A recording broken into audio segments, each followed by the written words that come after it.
طبیعت فطرت کی کرم گستری تھی کہ بڑی نقاد واقع ہوئی تھی. ہر چیز کے اوپر مانتا تھا میں وہ تقلیداً ان چیزوں کو اس دور میں ابر، لیکن کھڑا ہو کے سوچتا بھی تھا کبھی یہ جن کو یہ کچھ یہ ورد بتایا اور جنہوں نے دیکھا، میں نے ان میں سے ہر ایک سے پوچھا کہ حضور کو آپ نے خواب میں دیکھا ہے تم نے، تو کس قسم کی مشابہت تھی ان کی، شباہت کیسی تھی، حلیہ کیسا تھا. میں نے دیکھا کہ ایک کا حلیہ دوسرے سے ملتا ہی نہیں تھا.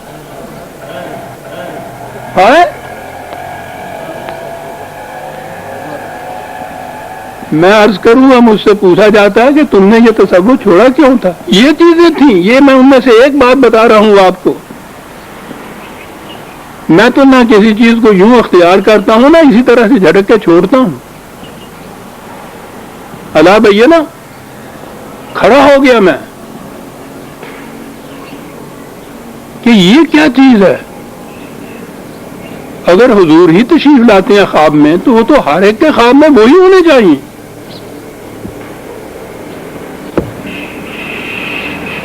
اپنے تو کنٹرول اپنے پہ رکھا کہ میں نے پھر نہیں کسی کو وظیفہ بتایا، لیکن یہ سوچتا رہا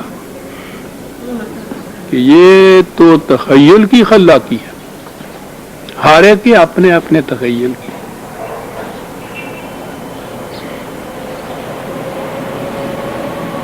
کتنی دور سے عمر رفتہ کو آواز دینی پڑتی ہے، اور اس کی بعض جزیات ایسی ہیں جن کو میں بھولتا نہیں ہے.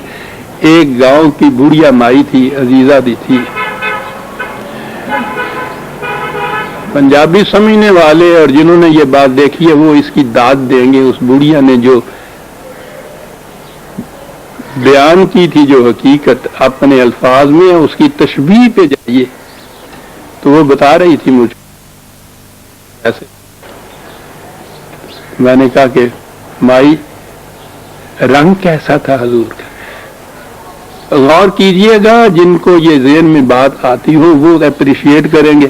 کہنے لگی جس طرح نہ رسی ہوئی لسوڑی ہوں ہے نا، ایسا نہ رنگ.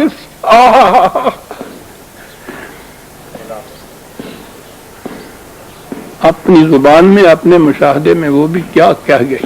ہزار شاعریاں صدقے ہیں اس تشبیہ کے اوپر. میں نے کہا ہے اس کی داد وہ دے سکتا جس نے کبھی رسی ہوئی لسوڑی دیکھی ہوئے، تازہ ہوئے تھے اوپر ہی ہوئے پیڑ دے جو نال لگی ہوئے رسی ہوئی لسوڑی سی بچہ ایویں رنگ سیاہ. میں نے کہا یہ محبت ہے رسول کی جو اس کی زبان سے بول رہی ہے. یہ عشق تھا رسول اللہ صلی اللہ علیہ وسلم کی ذات کا، حضور کے حسن مبارک کا، جو اس کے تخیل میں اس تشبیہ کے رنگ میں آیا ہے. کتنی خوبصورت تشبیہ. لیکن میں کہہ یہ رہا تھا کہ یہ اپنے تخیل کی ساری چیزیں، یہ کشف اور الہام عزیزان من یہ وہی نہیں ہے. وہی خارجی حقیقت ہوتی ہے، انسان کے اپنے تخیل کی خلاقی نہیں ہوتی. زمان زمان شکند آنچ می تراشد عقل، بدلتا چلا جاتا خود اپنی پہ واردات اسی طریقے سے وہ جو کشف و الہام کی چیزیں تھی بدلتی چلی جاتی ہے. پھر اس کے بعد عام طور پہ ہمارے ہاں تصوف میں بھی خواب کے متعلق کہا جاتا ہے، اور خواب جو ہیں ان کو تو 40واں حصہ نبوت کا قرار دیا جاتا ہے. جو چاہے آپ کا اس نے کرشمہ ساز کرے، جو مرضی کہہ لیجیے. جب آپ اپنے آپ کو نبی کہہ لیا تو پھر وحی کے متعلق بھی جو جی میں آیا کہتے چلے جائیے. خواب کی حقیقت ہی کیا ہے؟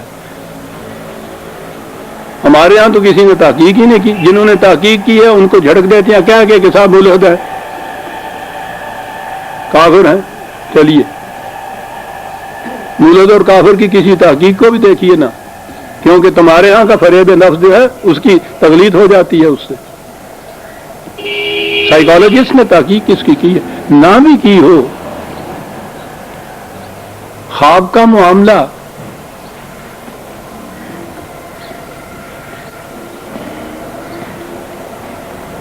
پھر آ گیا غالب. کیا باتیں کر جاتا ہے یہ شخص.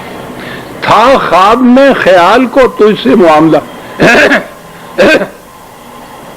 خیال کو. عجیب شخص ہے یہ. اس کے دور میں ابھی یہ خوابوں کے متعلق اتنی نفسیاتی تحقیقات ہوئی نہیں تھی. اب ہوئی ہے کہ وہ بھی ایک خیال ہوتا ہے جو خواب میں متشکل ہو کے آتا ہے، اگرچہ وہ نفس غیر شعوری میں دبا ہوا خیال ہوتا ہے، لیکن غور کیجیے یہ کیا کہا گیا تھا، خواب میں خیال کو تجھ سے معاملہ، جب آنکھ کھل گئی نہ زیاں تھا نہ سود تھا، کاک بھی نہیں تھی پہلے، خواب کی دنیا۔ اجازت دے تو ذرا نیچے اتر کے تھوڑی سی شگفتگی کی بات بھی کر لوں۔ خواب میں دیکھا اس نے بکری ہے، خریدار آ گیا ہے، یہ 100 روپیہ مانگتا ہے، وہ 50 روپے دیتا ہے، سودا ہوتا چلا جا رہا ہے، 60-70 تک بات پہنچی تو اس کی آنکھ کھل گئی، آنکھ بند کر کے کہتا ہو تو 40 اٹھ گئی۔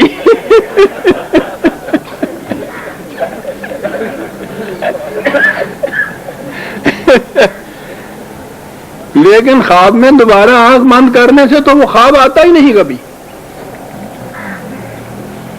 وہ لگ جاتا گاگ جڑا ہوتا تھا، خواب میں خیال کو تجھ سے معاملہ، جب آنکھ کھل گئی نہ زیاں تھا نہ سود تھا۔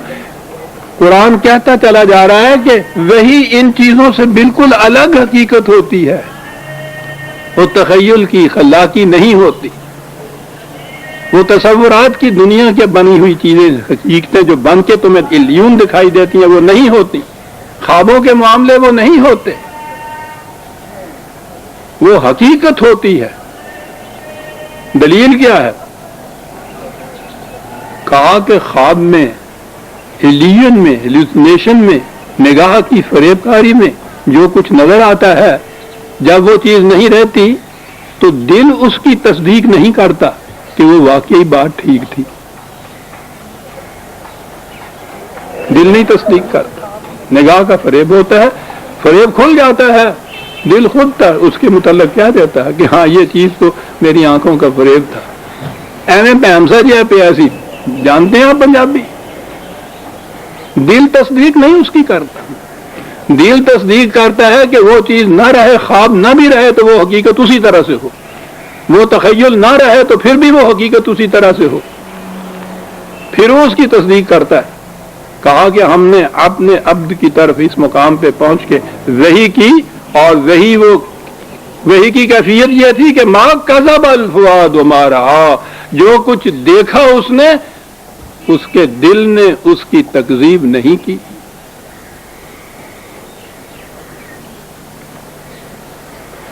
اگر یہ خواب تھا تو وہ خواب کی تصدیق تو دل نہیں کرتا، اگر وہ ایلین تھا تو ایلین کی تصدیق تو دل نہیں کرتا،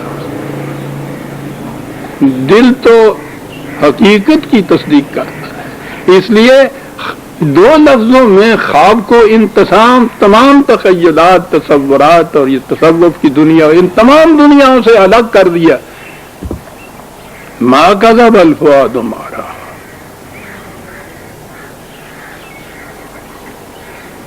اس کا ثبوت کیا ہے؟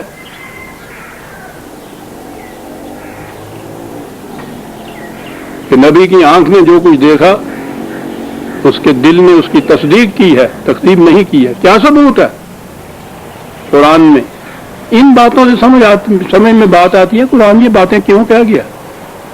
آنکھ کھل گئی، دیکھا، حقیقت تھی، دل نے تصدیق کی تو کیا ہوا؟ آمن الرسول بما انزل الیہ من ربہ، سب سے پہلے یہ خود ایمان لایا اس بات کے اوپر کہ یہ واقعی خدا کی طرف سے عطا کردہ وحی ہے، رسول ایمان لایا۔